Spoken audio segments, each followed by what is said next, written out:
So, hello beautiful people. It's me RJ King bagger तपाईँहरूलाई स्वागत छ मेरो ब्लगमा है। ब्लग कस्तो हुन्छ लास्टसम्म हेरिदिनु होला। आज चाहिँ हामी काभल टिप्नलाई काभ्रेबास भन्ने गाउँमा आइसकेको छौँ अनि चिसो चिसो बियर खाँदै टक्क लाएर सामान झार्न आएको थियो। सामान झार्ने बाटोबाट यसो काफल टिप्न जाउँ भनेर। यो चाहिँ भोइस डबिङ हो गाइज। अनि हाम्रो दाइ पनि आइसकेको छ फेरि सामान झारेर। अनि हामी तिरपाल बोकेर गयो म लुखुर लुखुर वनतिर। अनि हामी चाहिँ वनतिर पुगिसकेको थिएँ। ब्लग चाहिँ बिचबिचबाट है, कन्टिन्यू चाहिँ छैन, बिचबिचबाट लास्टसम्म हेरिदिनु होला। कस्तो बनेको छ ब्लग कमेन्ट पनि गरिदिनु होला। मन परेमा सेयर कमेन्ट एन्ड सब्सक्राइब पनि हालिदिनु होला है। लाइक त गरिदिनु पर्ने होला साथी हो। माया देखाइदिउँ है, माया देखाइदिउँ। अनि हामी काफलको बोर्डनिर आइपुगिसकेको छौँ। भुइँमा टन्नै झरिसकेको छ, केटाहरू खाँदैछ। मेरो पालो तिरपाल सिरपाल फाले अनि मैले पनि यसो हेरेँ, भुइँतिर टिपेर खान थालेँ। दाइ त पेट प्यान्द्र्याङ गरेर बस्न थालिहाल्यो। अनि केटाहरू रुखमा चढिसक्यो। अब हाम्रो काम चाहिँ तिरपाल ओछ्याउने, टाङ्ने होइन। तिरपाल टाँगेर अब केटा माथि पुगिसकेको छ। टक्क केटाले झार्न थालिसक्यो है। काफल चाहिँ बुरुङ डुङ झार्न थालिसकेको छ। एकैछिनमा हामीले निकै काफल टिपिसक्यो। यसरी टिप्दाखेरि चाहिँ खेर पनि जाँदैन, प्लस चाँडै पनि हुन्छ होइन। सजिलो हुन्छ नि त बोर्डमा एउटा एउटा गरेर टिप्नुभन्दा त हल्लाएर सरर पाकेको जति भुइँमा झर्छ नि त। अनि भुइँको ठाउँमा चाहिँ त्रिपाल ओछ्याएँ हामीले। अनि यति भन्दै काफल पनि निकै झरिसकेको थियो। अनि केटाहरूले हल्लाउँदैछ माथिबाट। काफल चाहिँ निकै कालो र रसिलो भएर ठुल्ठुलो दाना फलेको रहेछ यसपालि।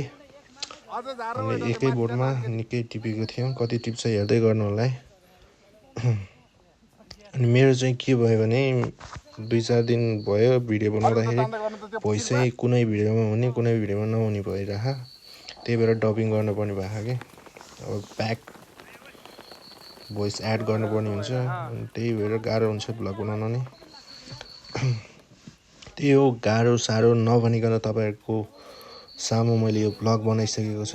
काफल चाहिँ हेर्नु न, एकैछिनमा 4-5 मना भइसक्यो। दाइहरू खुसी भएर हेर्दैछन्, रमाउँदैछन् केटाहरू टक्क लाएर होइन। हामी यसै गरी निकै बोटको टिप्नेछौँ सकेसम्म। पाकेको बोट हेर्दै टिप्नेछौँ। कतिसम्म टिप्दो रहेछ त है, लास्टसम्म हेरिदिनु होला भ्लगमा। अनि फेरि त्यो भाइले नसकेर अर्को गइसकेको छ रुखमा टुप्पामा। माथि टुप्पामा चाहिँ निकै थियो क्या, बोर्डमा चढ्न नसकेर अर्को गइहाल्यो। अनि बोर्डमा चढेको भाइ चाहिँ आइसक्यो तल। ट्याङ ट्याङ ट्याङ ट्याङ सुलुलुलु होइन त। ब्लग त यस्तै हो। अब कस्तो हुन्छ क्या ब्लगमै भोइस हाल्न नपाएर, बोलेको चिज हाल्न नपाउँदाखेरि। अब काफल चाहिँ झर्न थाल्यो फेरि पनि है, त्यही बोटको है। निकै छ काफल एउटै सानो बोटमा पनि। अनि हामीले फाइनली यति धेरै काफल टिपिसकेको छौँ। दाइहरू चाहिँ केलाउँदै घपघप खान थालिसक्यो। अनि हामी पनि खान थाल्यो। काफल चाहिँ निकै भइसक्यो है। हेर्दै गर्नु होला। हामी अर्को बोटमा नि जाँदैछौँ। हामीले नुन खुर्सानी ल्याएको छौँ साँधेर खाने भनेर। कसैको कपडा फोहोर भयो भनेर नाङ्गै बसेको छ। अनि हामीले यति धेरै काफल एउटै बोटबाट टिपिसकेको छौँ। लगभग 1 पाथी जति त झरिसक्यो एउटै बोटबाट। अब माथितिर अर्को बोट नै हेर्न जानुपर्ने हुन्छ। सो फेरि पनि हामी अर्को लोकेसनमा आइसकेको छौँ। तिरपाल सिरपाल टाँगिसक्यो। अनि भिडियो यसो हानिदिइहालेको फेरि अर्को बोटमा है। अर्को बोटमा नि कति भेट्छ त है। अघि 1 पाथी जति भेटेको थियो। यो बोटमा नि लटरम्मै छ, हल्लाउँदैछ, नसकी हल्लाउँदैछ हाम्रो छ्याङबाले। अनि हामी चाहिँ अलिकति माथि आएर, यो बारी जस्तो रहेछ, यहाँ तिरपाल सिरपाल टाँगे, बारङ बुरुङ हल्लाउन थाले। केटो थाकिसक्यो एकैछिनमा होइन, बोट हल्लाउँदै।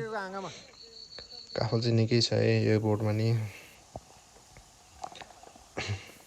यसमा निकै झरेको थियो है काफल त। यसपालि काफल बोटै पछि चाहिँ पाके खाने रहेछ। कुनै बोटमा चाहिँ लटरम्मै छ, कुनैमा चाहिँ छैन रहेछ। अनि हामी चाहिँ अलिकति माथि आएर यसो हेरेको, यो बोटमा नि टन्नै थियो। यसमा नि लगभग अलिअलि झर्न थालिहाल्यो हल्लाउन नसकेर। हाँगा हल्लाउन नसकेर चाहिँ धेरै झरेन। अनि फेरि पछि हल्लाउँदाखेरि चाहिँ हामीले त्यति नै भेट्यौँ। अनि फेरि हामी अर्को बोर्डमा आइसकेको छ। यसमा चाहिँ भिडियो बनाउन पाएन अनि मैले चाहिँ हाँगा टिपेर आएको थिएँ। म यतिखेर बोर्डमा चढेको थिएँ अनि हामीले चाहिँ यति धेरै काफल टिपिसकेको छ भुइँमा। हेर्नुहोस् 3 झोला। एउटा बोर्डको चाहिँ भिडियो बनाउन पाएन अनि हामी चाहिँ मैले चाहिँ एउटा हाँगै भाँचेर लिएर आएको लट्रम्मै भएको। हेर्नुहोस् यति धेरै अलिअलि फोहोर पनि छ। त्यो फोहोर त होइन, काठको तुलहरू। अनि सो फाइनली हामी टिपेर अब फर्किँदैछौँ, घरतिर लाग्दैछौँ। अब यति भएपछि इनफ होइन, धेरै काफल टिपेनौँ हामीले। हाम्रो अरू काम पनि थियो। सो अब हामी यहाँबाट अलिअलि सिनेमेटिक सर्टहरू नै बनाउँछौँ ट्याक ट्याक लाएर। यो चाहिँ हाम्रो गाउँ है।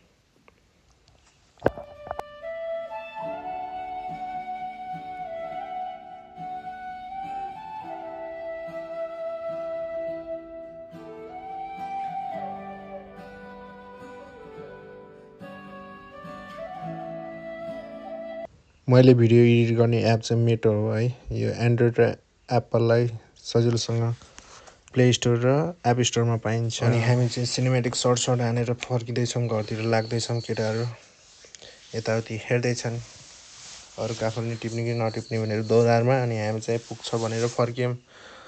तिरपाल एकछिन तल पुगेँ, त्यहाँ भैँसीको गोठहरू रहेछ, हरियो गाजा। अनि फाइनल्ली मकै बारी हुँदै तलतिर लाग्यौँ।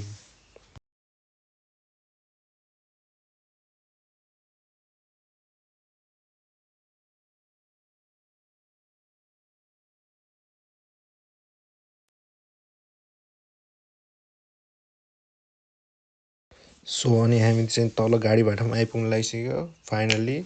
थ्याङ्क यू फर वाचिङ है। कस्तो लाग्यो भ्लग कमेन्ट